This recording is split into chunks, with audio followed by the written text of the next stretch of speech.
special guest. I'm gonna let him introduce himself and tell him what he all about. My name is Matthew Stephen Pierce. I go by Yiia Design, and I'm a local artist from Virginia. Okay. Where you get your inspiration from? As far as you said you're from Virginia Beach? No, I'm from Chesapeake. Chesapeake. Where you get your I looked at your stuff, it look like it's like international themed or just it's definitely inspired by something further than Virginia, you feel me? Man, actually, when I was 11, I saw this movie.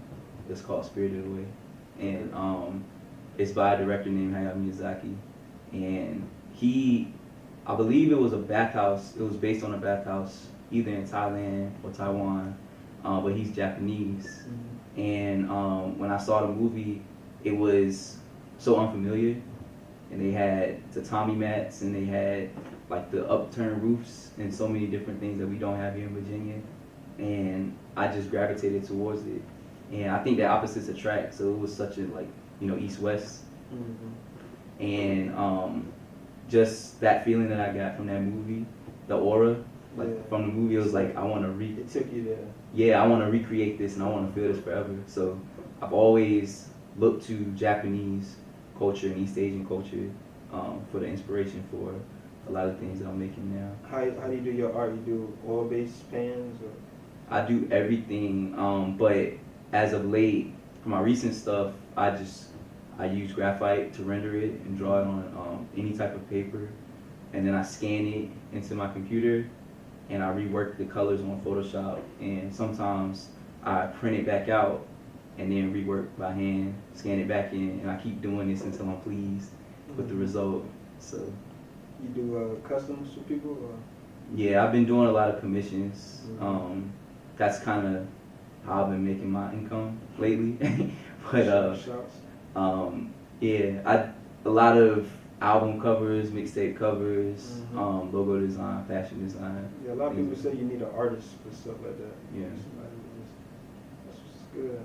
You try to reach out to any local venues to like get your stuff. I've seen a lot of stuff even next door at the marketplace. They got people art on the wall and stuff. You try to reach out and get something in there. Man, actually, when I was in high school, I went to the Governor's School for the Arts. Mm-hmm. So we were required to have a senior art exhibition, and I had one on Fawn Street.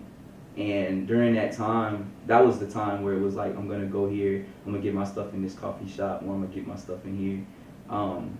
But I didn't see a lot of benefit from it, which is not to say like it doesn't work. It didn't work for me. And then also I'm an introvert, and I like to stay home. I don't really like crowds. But it was more so I need to just work by myself on my own in an area where it's secluded, where the feng shui is right, where everything is just like familiar to me, so I could work. But it's not to say that I won't do it ever, but I kind of dabbled there already, and I don't really want to do that right now. So for sure. Virginia kind of straightforward with everything here. It's kind of straightforward as a Commonwealth. How you feel? How do you keep uprising inspiration for your work? You let music take you there? Do you watch Spirited Away again? Just watch Spirited Away all day? Yeah, nah. Honestly, I think that the arts they're all connected to me. Mm-hmm. So with whether it be fashion, whether it be music, I'm inspired by everyday life. Sometimes I go outside and I just look at things. I like to observe, because that's where my skill to render and to draw came from, was just looking at things. But a lot of times it's just music. You know how Pharrell, he's a what is it? He can synthesize. Yeah, he can see colors from music. Mm-hmm. I see pictures when I listen to music. So I've been listening to a lot of like whatever has been out lately. Playboy Cardi, a lot of the newer generation, a lot of the new 6ix9ine, just people. I just want to see like where everybody's coming from, what their perspective Check is. them out. Yeah, and I think 6ix9ine, like when I was listening to him, it was like he had that same type of vibe that Lil Peep had. You know, he was like doing stuff like it seemed Russian. And it was like when I listen to his music, it's really aggressive. It reminds me of BMX, and it made me think of a certain type of look. Like it reminded me of George Condo, who, if you're not familiar, he designed Ye's Beautiful Dark Twisted Fantasy cover art. That like crazy, like the mouths and everything. So like every 6ix9ine. Yeah. All the new, any type of music will really take me there for real. So yeah, this area don't seem like it got a lot of visual art stuff going on. Maybe Norfolk, but the whole area, the area in whole, is not much of a artsy place. But I feel like I'm starting to see a surge in the arts. You feel me? I guess people are just trying to get it off. Yeah. So yeah. Would you say that it's been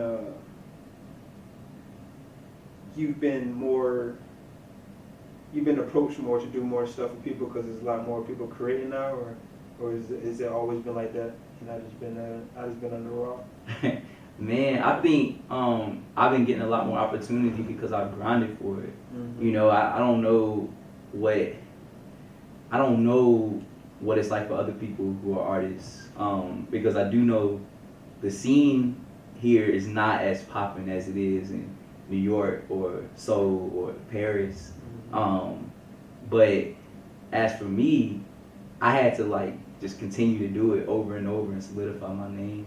And then a lot more opportunities came my way. So I'm not sure, honestly. I think a lot of artists are introverts. So like a lot of people stay home. You wouldn't even know. Yeah, you wouldn't even be like hip. 2-3 pages and be like, who is this? Yeah.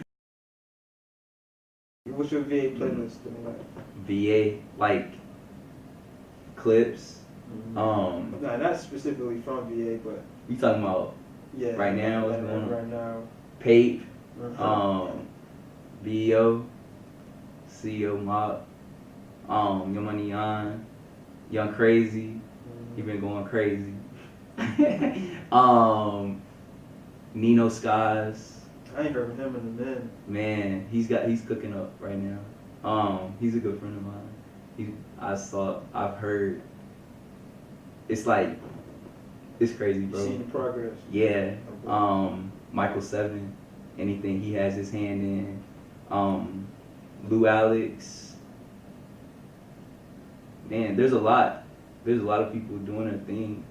You think the music here is diverse? You seem like somebody who fuck with like Super 7, Super Y, not Super 8, was it? Super 8? It used to be our Future, Super 8. Nah. Casey Veggies, you know what I'm talking about? I know what you're talking about. I didn't really... alternative music, you know, not really alternative, yeah. But alternative hip-hop versus trap, you know what I mean? You know, it's funny, I listen to pretty much anything. And there's a Japanese band, like I like metal music and rock music and any like subgenre alternative rock, but there's a band called Maximum the Harmone, which is a Japanese band, and they scream and then they'll have like a very like melodic breakdown and then they'll rap. You know, it's like everything. But yeah, my tastes range from Chabosky to 6ix9ine.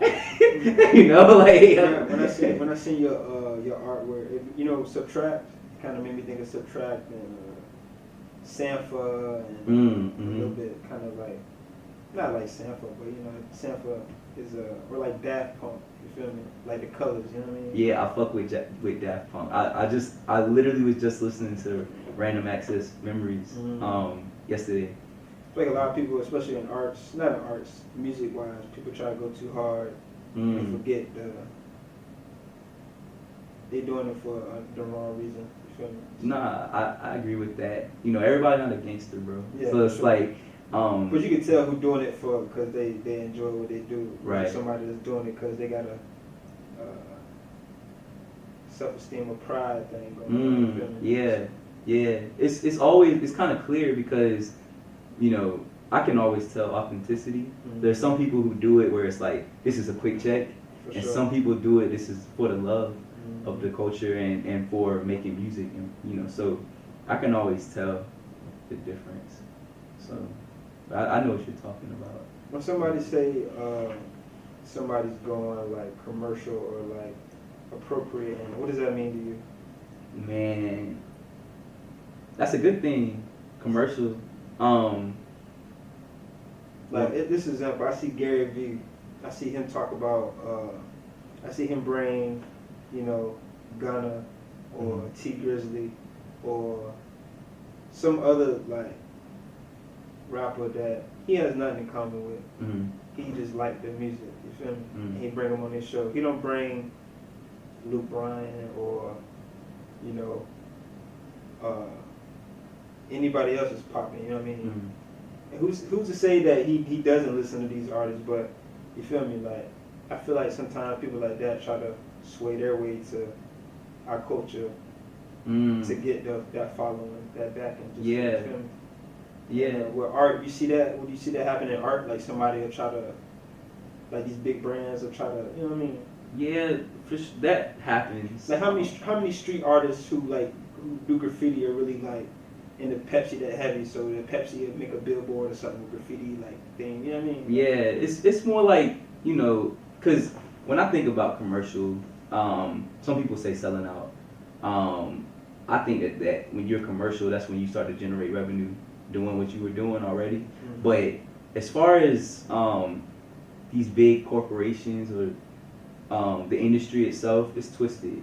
It's very evil, you know, and people, their incentive or their agenda is to make money. For sure. So whenever Pepsi, for example, I'm not saying that they did this, but whenever they see like a graffiti artist or somebody who's popping, they're like, okay, this is very popular right now. How can we put this so we can market to those same people? Right. And they're gonna just do something similar to it. You know, that's just marketing. Yeah. I'm not saying it's a good thing, but it is. You got the pros and cons. Yeah. The exposure to that new, but at the same time, they profiting off of something that they don't have no foot in. Yeah, it's like watching the Grammys and like caring about the opinions of these old white men who have nothing to do with hip hop or understand the culture. It's like I don't give any place to that at all. I just think that this is just what the industry is. You just, you know. So. Yeah, I really haven't seen it so much here, but except for how they do the localities and the property here, but you know. Virginia don't got that much graffiti tagging and stuff going on. That'd be cool. With your art now, are you using that as a vehicle to a bigger platform, or are you just sticking with the, you know, just visual side of it? You know, I think I don't like being dubbed as an artist. It's more like I'm a creative because I don't want to just do one thing or feel as if that I have to do this thing. I know that I'm interested in music. I know that I'm interested in architecture. I know that I'm interested in a lot of different avenues. I don't know exactly how I will get to those places or how exactly, like what the roadmap for that is, but as of now, I'm going to continue to do what I'm doing or what my heart tells me to do and just kind of lean into that and do that. I feel like the art or just me being creative in general, making these pieces, it'll do something for me, at least make my portfolio better, to have more of a ground when it comes to, you know, accepting new opportunity. You switch lanes, yeah. More. If there is anybody you could work with, like maybe do a collab with, you have anybody in mind? Yeah. Actually, I have a list. I want to do something with Pusha T. I don't know exactly what I want to do. I wanted to design the cover for King Push, but I'm pretty sure that that's already solidified. It's about to come out in a few days. Good. Submit something, you'd be like, man, scratch that website. Man, you know, I feel like I shouldn't say this on the show, but I'm gonna say it anyway. Like Pusha T, he just followed me a few months ago, and he was watching my stories at one point. You know, he was liking some of my pictures.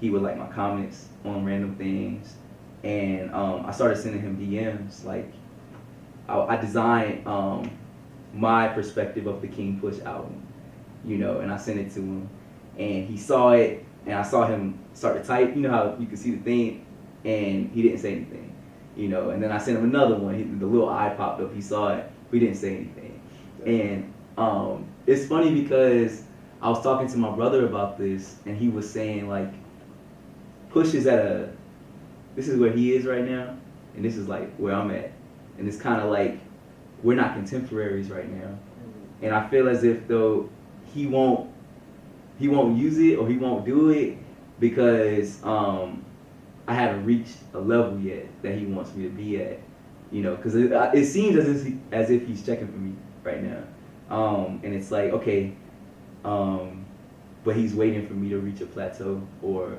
a point before he makes that leap to say, all right, I'm gonna work with this kid, as opposed to like I'm putting him on, you know. But other than Push, you know, definitely Pharrell. I want to do something with Skepta, Takashi Murakami, Virgil Abloh.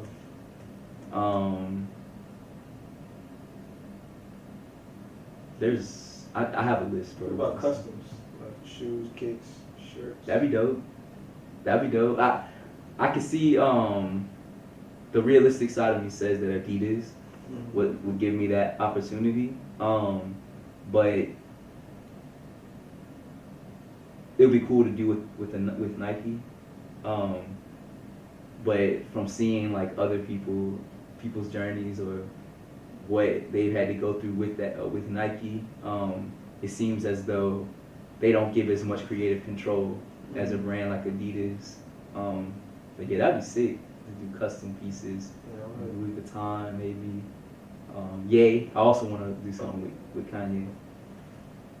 Definitely. He's my favorite artist. Yeah. Of all time. Of all time. Nah. Yeah. Yeah.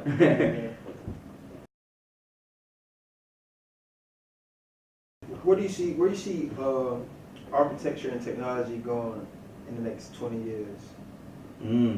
As far as like, but that's kind of where people start. That's where it all start from art. People just imagine stuff, and then you feel me. Next thing you know, we got them.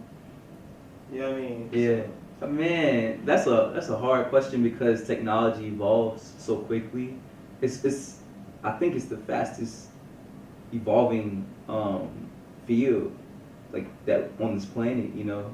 So to predict it, I don't really know exactly what will come of it. I just know that things that I'm interested in myself that I look to, like wVAes, and he just made this really cool comic book where when you put your phone over it, the pictures move and it plays a soundtrack and sound effects and things.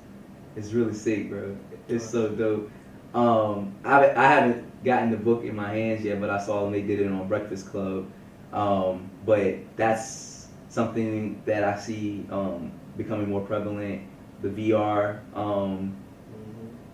Man, I really want to see the Back to the Future hoverboard become a reality. I've seen that they've been working on that. Lex got a prototype. Yeah. Yeah, like there's so many different things. The flying cars, I want to see them.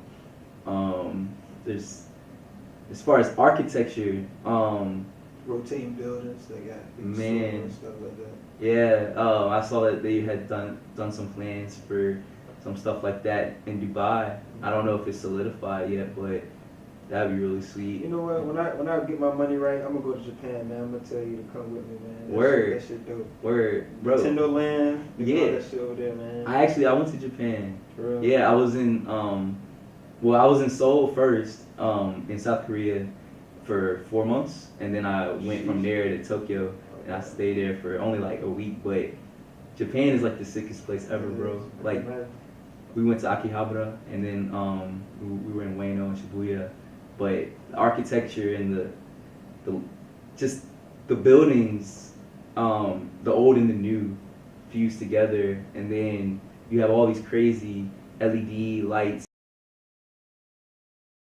But yeah, man, I can't wait, man. Like a lot of people are scared of the future, man. I just hope I live long enough to see like to be amazed.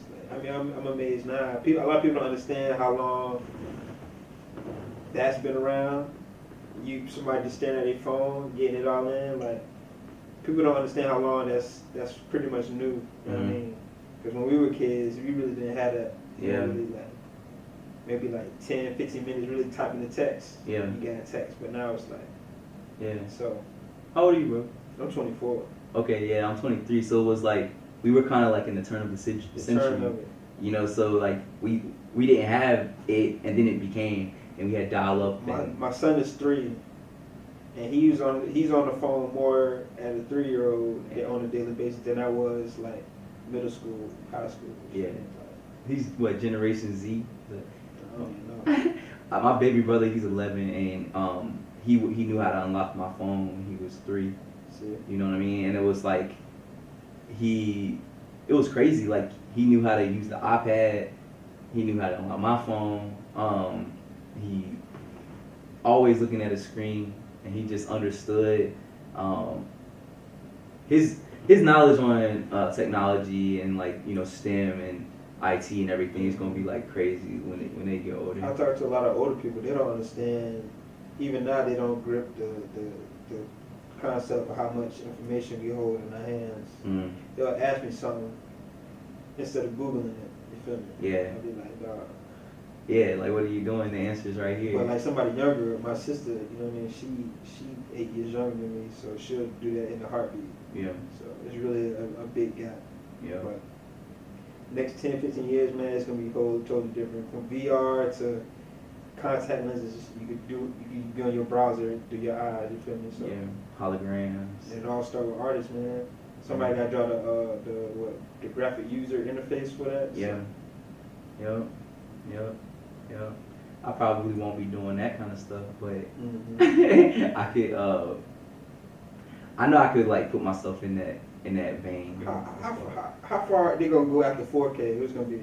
Man, 4K to what? I've heard of 10K, but like at a certain point it becomes ridiculous because our eyes can't even. I heard that's what it's doing now. Like some people if you don't got perfect vision or like damn near close, you prefer to watch TV to be like this because it just looks better. You feel me? Like, yeah. So that's like a thing. It's like a real thing that you prefer to be on your phone because it looks clearer than me sitting here talking to you. Yeah. So. It's like I don't want to see people's like blackheads and stuff. You know what I mean? Yeah, like it gets to a point where it's just so. It's gonna be too like virtual reality. It's gonna be just like that. I'd rather be in the VR world. But, yeah. I'm looking forward to it. He sounds He's tired. I'm chilling. I'm enjoying the convo, man. I feel like watching TV. Word. That's funny. It's crazy. Like, don't it seem like I was talking to my homeboy about this the other day. Doesn't it feel like we're kind of in a resurgence of Virginia right now? Like, think about it. And I think 2002, that time was when Neptunes kind of took over the music industry. They had done stuff with Gwen Stefani. They done stuff with Britney Spears. Justin Timberlake, Timbaland and the Neptunes were kind of like killing, Missy Elliott, and everybody was kind of that era of time was we had 50 Cent, Snoop Dogg flying in to Virginia Beach to record, and it was like I heard Virginia Beach back in the day was like Miami, bro. Like I feel as if we're kind of like the second wave. This is like the reincarnation of all of that. You know, they were rocking BBC and they were like skating. They had the ice cream sneakers, and I just feel as if that's happening again now with music, with art, with platforms like this. It's cool to be like in the thick of it. You know what I mean? I feel as if that's happening right now. Which is Virginia, the whole Virginia? Tidewater. Tidewater area? Yeah. Yeah, for sure. Yeah. I feel like it's a different game now, man, because back then, like, you didn't have to, like, go hard and market. Back then, they just made music and just made videos. Now it's like you really gotta kind of push a wave. Like, back then, I feel like they didn't, I mean, it was dope. You feel me? Now it's just really like, we got our own sound, Mm-hmm. but now everything's kind of like funneled in to where you gotta look extra hard for the differences with sound and stuff. Like, you're a Chicago rapper, you're an Atlanta rapper, you kind of gotta like watch out for certain words, certain lingo that they use. Like, oh yeah, he from goddamn. Mm-hmm. Or, you feel me? Some cities got their own sound, like goddamn, just like DC, how Wale and goddamn, what's dude Fat Trail sound the same almost. You feel me? Yeah, they sound Yeah. really like. But man, Yeah, man, Virginia got its own lane. Yeah. I'll say this. I think that right now in Virginia, the problem that's making it so it's so hard for us to break into the industry is not even us not having a sound, because we definitely have it. It's more so this competitive mindset where it's like it's either me or you, you know, and I think that we need to dead that. We got to think more collaboratively, you know, because think about ASAP Mob, and they put on Playboy Cardi, and they put on they were working with Flatbush Zombies for a while, and what was it? Pro Era and all of them was together. They had a thing. I think it was called Beast Coast. East Coast. But they were all like, we're doing this. You want to do music? Let's all work together. You know, we all have the same vision and the same goals. We're all black men. The odds are stacked against us anyway. Let's come together. Let's work, and let's build an empire, as opposed to being all these separate, you know, cliques, little regimes. You know, we're not gonna win no wars like this. Everybody want to be a big dog. Yeah, it's too many. It's too much battling between our own. I feel like when Virginia wakes up and we see that there's strength in numbers, you know, we have more of an ant mentality and we work together for a common goal, we'll take over the whole industry again. You know. So. Why you feeling nobody right now has out of Virginia has a group, got a group thing going on? Not even a group, but more of like a squad, like, you know what I mean? Versus like a team, should I say? Yeah. Everybody on a dolo, but they got a little camp behind them, but they mostly just dolo. You feel me? Yeah. So man, why you think that is? For the same reason. Well, I think that, you know, if you're from the 757, you kind of fucked up mentally, anyway. Why you said? Because, I mean, bro, it's crazy out here. Like, there's a lot of violence in this area, and it's very deeply rooted. It's a lot of history, you know, and history of violence, and it's hard to like break that mental trap where it's like these people out to get me, you know, and I think that happens a lot, you know. It's like me myself, I'm kind of a paranoid person, so like I'm always like observing the room. I want to see who's in there, who has what, where I know somebody from, and I think that's a product of just being here, you know. I'm from Chesapeake, but it's like we're all so connected, you know. We can go to Portsmouth, go to Norfolk very easily, Newport News, and it just seems like there's always somebody has an agenda, you know, and I feel like it makes people feel unsafe. It makes them feel like they have to put their guard up, and nobody wants to become vulnerable to anybody or anything that they consider a threat, you know. I feel like Virginia, this part of Virginia is vicious to grow up. Not because I do agree it got a lot of violence, but I feel like it's more a threat because there's a lot of halfway here. You got halfway gangsters, you got halfway people who really into whatever they into, people who halfway into art, people who don't even gotta be, you know what I mean, street. They act halfway street. You feel me? You got people. You got a bunch of military. You got a bunch of people who came and retired here. You got their kids who, like I said, they don't gotta act street, but they drawn towards that because it's just, you know what I mean. So a lot of halfway. Ain't nobody, like you said, fully vulnerable, fully committed to what they want to do. They don't really know. A lot of people from here don't got their own identity because they see so much. It's so diverse that they see so much. They don't know what lane to. You know what I mean? So that can affect you too. That can drive people crazy because you feel like. I went to Hampton last week. I was out there last week. I was like, man, it feel like a whole different state because people out there like on their own. That's still the 7-5, but like people out there on their own like.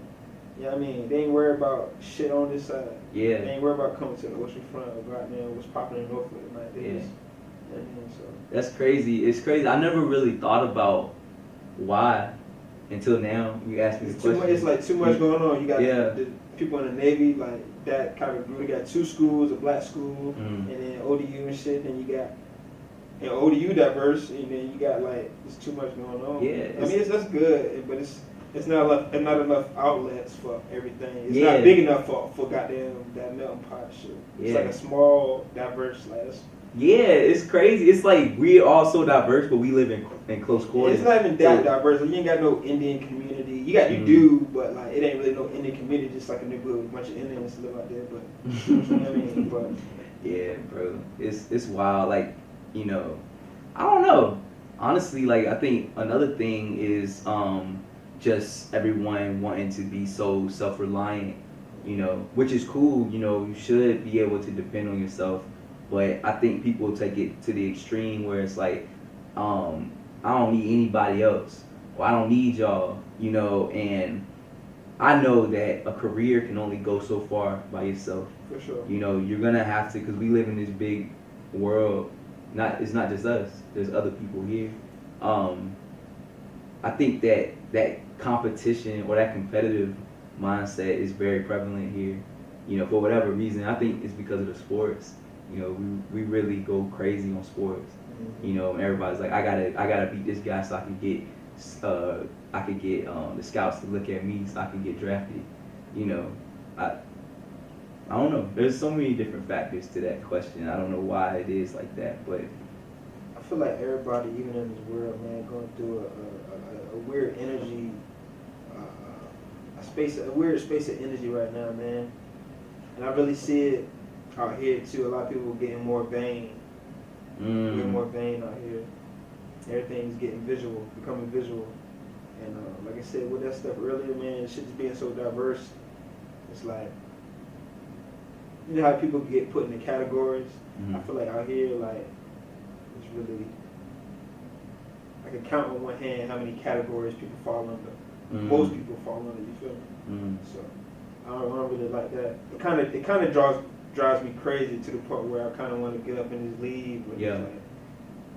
Yeah, but I think a solution though, I don't really know the answer to why it's like that, but I do think that something that we can do is do more stuff like this show. Yeah, for sure. You know, just having a platform for artists or people who want to do something, you know. And like, even I was talking to Drew earlier, and it was like, I'm an introvert, right? So y'all reached out to me, you know what I mean? And I'm not really the most known artist, you know, and I know a lot of other artists who are extremely talented, but they lack the social skills or the social proof to like say, hey, you know, look at my art and please interview me, you know, or please have me on your show so I can get my name out there. I think that it just, the fact that you guys are not worried about popularity or clout, it was more like his art is dope and I want to talk to him. You know, more stuff like this needs to take place. And I think it's extremely important and dope what you guys are doing right now. I feel like that's a problem too. More people care about your credentials than what you stand for, where you come from. 'Cause I feel like Yeah, I mean that's just what drives you. You know what I mean? Your vocal, your viewpoints. I'd rather rock somebody who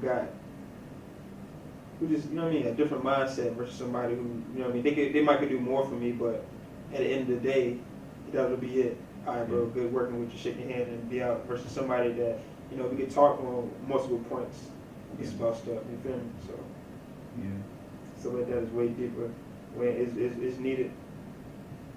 Sometimes I sit and I look for like talking points, not like for this, but just like interesting conversations. When I go on a long drive, I listen to Joe Rogan podcast just because they'll be on different topics, something to stimulate my mind. I feel like that don't happen enough. You feel me? You're so used to reading, watching a 59-second video on Instagram or reading a long ass, you know what I mean, caption that'll take like 40 seconds to read, but some stimulating topics of discussion is really needed to get people, to let people know that they're not the only people that's you know. Yeah, because you can get lost in your own thoughts. If you don't have an outlet or somebody to talk to who can hold a meaningful conversation, it's just gonna be a lot of face value, a lot of like. My brother hates meaningless conversation.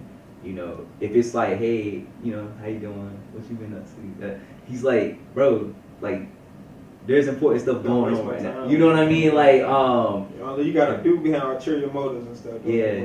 Yeah. So, but you know, I agree. If you don't get no outlet and nobody to talk to, you think you're going crazy. That's a but fact. Really, it's just saying everybody having the same thoughts. So, yeah, just really give people a chance to, you know, get it out. That's a fact. Cool. Word. That was dope, bro. This is dope. I fuck with what y'all. I'm trying to.